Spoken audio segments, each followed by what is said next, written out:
2024 निवडणुकांचं वर्ष। या वर्षी देशातील लोकसभा निवडणुका तसंच महाराष्ट्र, हरियाणा, सिक्कीम आणि जम्मू काश्मीर या राज्यांमधील विधानसभा निवडणुकांसाठीच बिगुल लवकरच वाजणार आहे। आता प्रतीक्षा आहे ती फक्त निवडणुकीच्या तारखा जाहीर होण्याची। त्यामुळे देशात आणि राज्यात केंद्र सरकार आणि राज्य सरकारांमार्फत विविध उपक्रमांच्या उद्घाटनांचा आणि विविध घोषणांचा पाऊस पाडणं सुरू झालेलं आहे। कारण सर्वांच्या नजरा खिळल्या आहेत ते निवडणूक आयोग आचारसंहिता केव्हा लावतं याकडे, आणि दिल्लीपासून गल्लीपर्यंत सध्या याची चर्चा चालू असल्याचं आपण पाहत आहोत। इलेक्शन कमिशनने निवडणुकीच्या तारखा जाहीर केल्यानंतर देशात आणि राज्यात आदर्श आचारसंहिता मॉडेल कोड ऑफ कंडक्ट लागू होणार आहे। त्यासाठी इलेक्शन कमिशनद्वारे एक अधिसूचना जारी केली जाते आणि त्यानंतर देशात किंवा त्या संबंधित राज्यात आदर्श आचारसंहिता लागू होते। अशी लागू झालेली आचारसंहिता कोड ऑफ कंडक्ट ही निवडणुकांचा निकाल जाहीर होईपर्यंत लागू राहते।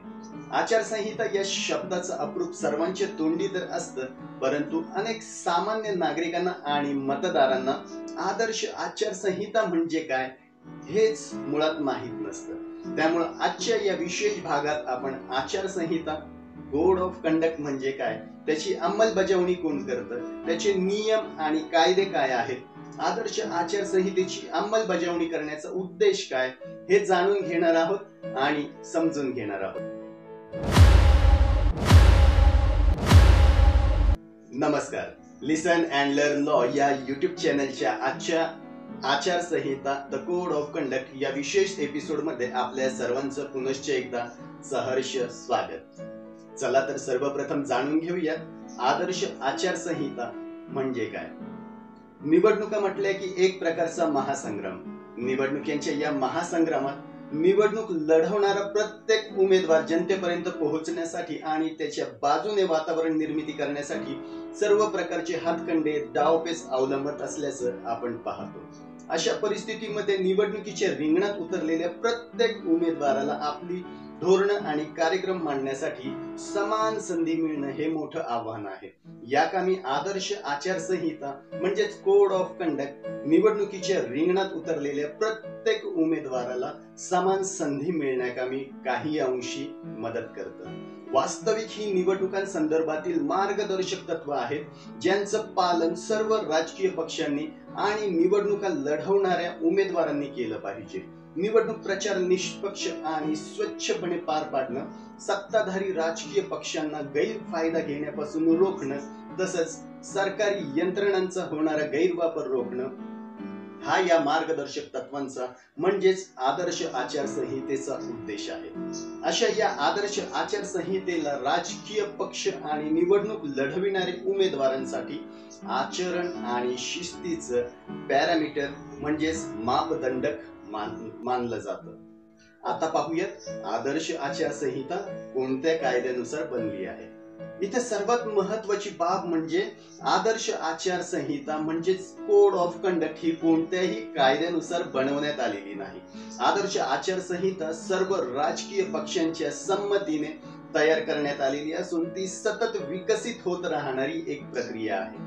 1960 मध्ये केरळ विधानसभा निवडणुकीत पहिल्यांदा आदर्श आचारसंहिता लागू करण्यात आलेली होती। लोकसभा निवडणुकांसंदर्भात पाहिलं तर 1962 मध्ये पहिल्यांदा आदर्श आचारसंहिता लागू करण्यात आलेली होती, ज्यामध्ये निवडणुकीदरम्यान काय करावं, काय करू नये हे सांगितलं गेलं। निवडणूक आयोग वेळोवेळी राजकीय पक्षांशी आचारसंहितेसंदर्भात चर्चा करत असतो, जेणेकरून त्यात सुधारणा करण्याची प्रक्रिया नियमितपणे सुरू राहील। आता पाहूयात आचारसंहिता कधी लागू होते। निवडणूक आयोगाने निवडणुकीच्या तारखा जाहीर केल्यानंतर आचारसंहिता लागू होते आणि ती संपूर्ण निवडणूक प्रक्रिया पूर्ण होईपर्यंत लागू राहते।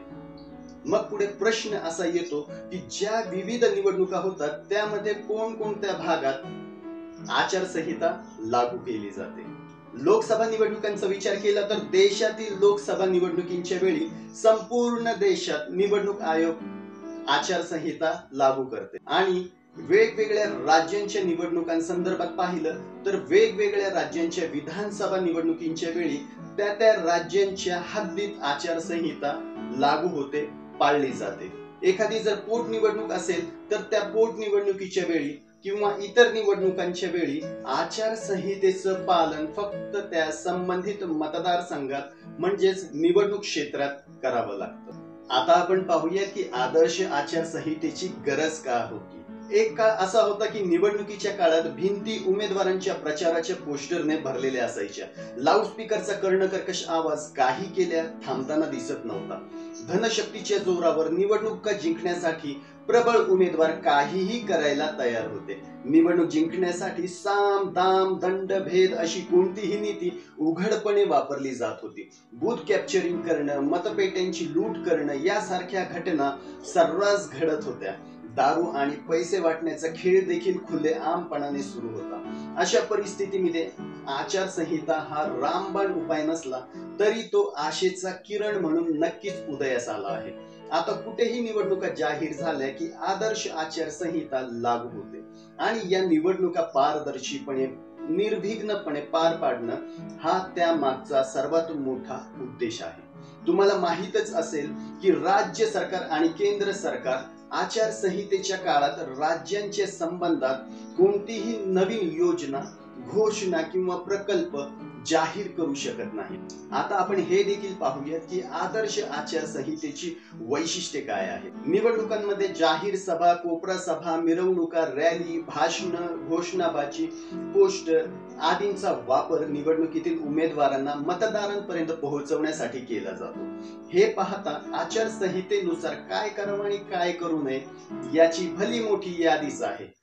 परंतु आपण फक्त त्या निवडक मुद्द्यांबद्दल बोलू जे आचारसंहितेला इतकं महत्वाचं बनवतं. सध्या प्रचलित आदर्श आचारसंहितेत राजकीय पक्ष आणि उमेदवारांच्या सामान्य वर्तनासाठी मार्गदर्शक तत्व देण्यात आलेली आहेत. सर्वप्रथम आदर्श आचारसंहिता लागू होताच राज्य सरकार आणि प्रशासनावर अनेक प्रकारची बंधनं लादली जातात. निवडणूक प्रक्रिया पूर्ण होईपर्यंत सरकारी कर्मचारी निवडणूक आयोगाच्या अंतर्गत येतात. आचारसंहितेत सत्ताधारी पक्षासाठी काही विशिष्ट मार्गदर्शक तत्व आहेत.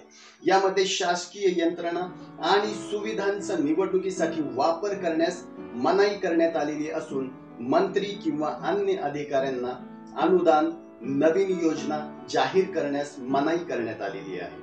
मुख्यमंत्री, मंत्री आणि सरकारी पद असलेल्या लोकांना अधिकृत सरकारी दौऱ्यांमध्ये प्रचार करण्याची परवानगी नाही. सरकारी पैशांचा वापर करून जाहिराती देखील देता येत नाहीत. कोणताही सरकारी अधिकारी किंवा पोलीस अधिकारी कोणत्याही राजकीय पक्षाची बाजू घेत असेल तर त्याच्यावर कारवाई करण्याचा अधिकार निवडणूक आयोगाला आहे. याशिवाय जाहीर सभा आणि मिरवणुका काढताना शिस्त आणि शिष्टाचार पाळण्याबाबतही मार्गदर्शक तत्व आहेत. कोणत्याही उमेदवाराला किंवा पक्षाला मिरवणूक काढण्यासाठी किंवा सभा घेण्यासाठी निवडणूक आयोगाची परवानगी घ्यावी लागते. यासोबतच अशा सभा, रॅली इत्यादी संदर्भातील माहिती ही जवळच्या पोलीस स्टेशनला देखील द्यावी लागते. हेलिपॅड, सभेचं मैदान, सरकारी बंगले, सरकारी गेस्ट हाऊस या सार्वजनिक जागा निवडक उमेदवारांच्या हितासाठी देता येत नाही. अशा बाबी सर्व उमेदवारांना एकाच पद्धतीने पुरवाव्या लागतात. त्याचप्रमाणे निवडणूक प्रचारासाठी धार्मिक स्थळांचा वापर करण्यावर देखील बंधनं आणि निर्बंध घालण्यात आलेले आहेत. मंदिर, मशीद, गुरुद्वारा, चर्चा किंवा इतर धार्मिक स्थळांचा निवडणूक प्रचारासाठी वापर करता येत नाही. धर्म, जात, पंथाच्या भावनेच्या आधारे मत मिळवण्यासाठी आवाहन करता येत नाही. याशिवाय निवडणूक प्रचारादरम्यान जातीय भावना भडकवणारे कोणतेही आवाहन किंवा भाषण करण्यावरही बंदी घालण्यात आलेली आहे. आणि सर्वात महत्त्वाचं, मतदानाच्या दिवशी मतदान केंद्रामध्ये 100 मीटरच्या परिसरामध्ये कोणत्याही प्रकारे प्रचार करता येत नाही आणि हे सर्व आचारसंहितेचा भाग आहे. या सर्व बाबींचा उद्देश सत्तेचा गैरवापर रोखणं आणि सर्व उमेदवारांना एक समान संधी उपलब्ध करून देणं हा आहे. आता प्रश्न येतो की जर निवडणुकीमधील उमेदवारांनी आचारसंहिता पाळली नाही तर त्याचे काय परिणाम होतात. आचारसंहितेचं पालन न करणं हे कायदे आणि नियमांचं उल्लंघन मानलं जातं। त्यासाठी असा उमेदवार ज्याने आचारसंहितेचं भंग केला आहे किंवा ज्या पक्षातून असा उमेदवार निवडणूक लढवत आहे त्या पक्षावर शिस्तभंगाची कारवाई केली जाऊ शकते आणि अशा उमेदवाराची उमेदवारी देखील रद्द केली जाऊ शकते। बदलत्या युगामध्ये आदर्श आचारसंहिता सुयोग्य पद्धतीने राबवण्यासाठी आता प्रगत तंत्राचा अवलंब केला जात आहे। डिजिटलायझेशन आणि उच्च तंत्रज्ञानाच्या या युगामध्ये इलेक्शन कमिशन देखील आता मागे नाही। आदर्श आचारसंहिता युजर फ्रेंडली बनवण्यासाठी निवडणूक आयोगाने CVIGIL म्हणजेच सी व्हिजिल ऍप लॉन्च केलेलं आहे। नुकत्याच झालेल्या तेलंगणा, छत्तीसगड, मध्य प्रदेश, मिझोराम आणि राजस्थान या राज्यांच्या विधानसभा निवडणुकांमध्ये या सी व्हिजिल ऍपचा वापर करण्यात आला। सी व्हिजिल ऍपद्वारे कोणताही व्यक्ती, नागरिक आदर्श आचारसंहितेच्या उल्लंघनाची तक्रार दाखल करू शकतो।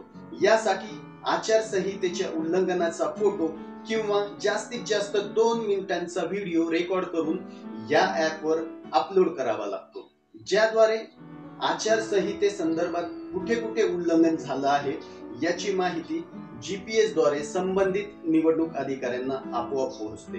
अशा प्रकारे तक्रारदाराची ओळख गोपनीय ठेवली जाते आणि त्या तक्रारीचं निवारण करण्यासाठी एक युनिक ID दिला जातो। तक्रार खरी असल्यास आचारसंहितेचं उल्लंघन करणाऱ्या उमेदवारांवर ठराविक कालावधीमध्ये कारवाई केली जाते। अशा प्रकारे आचारसंहितेचं पालन हे निवडणूक लढवणारे उमेदवार, राजकीय पक्ष आणि त्यांचे सहयोगींनी करायचं असतं, सर्वसामान्यांनी नाही। सर्वसामान्यांनी आदर्श आचारसंहितेच्या अंमलबजावणीबाबत दक्ष राहणं आता गरजेचं आहे, जेणेकरून पारदर्शी व निपक्षपातीपणे निवडणुका होतील आणि लोकशाही सुदृढ व बलवान होईल। मला आशा आहे की आजच्या या विशेष आणि महत्त्वाच्या एपिसोडमध्ये तुम्हाला आचारसंहितेसंदर्भात महत्त्वाच्या गोष्टींची माहिती मिळाली असेल। Let be ready for watching such more special episodes. पुढील सर्व एपिसोड पाहण्यासाठी लिसन अँड लर्न लॉ या आपल्या YouTube चॅनल सोबत कनेक्ट रहा। Like, share and subscribe our YouTube channel listen and learn law. Thank you.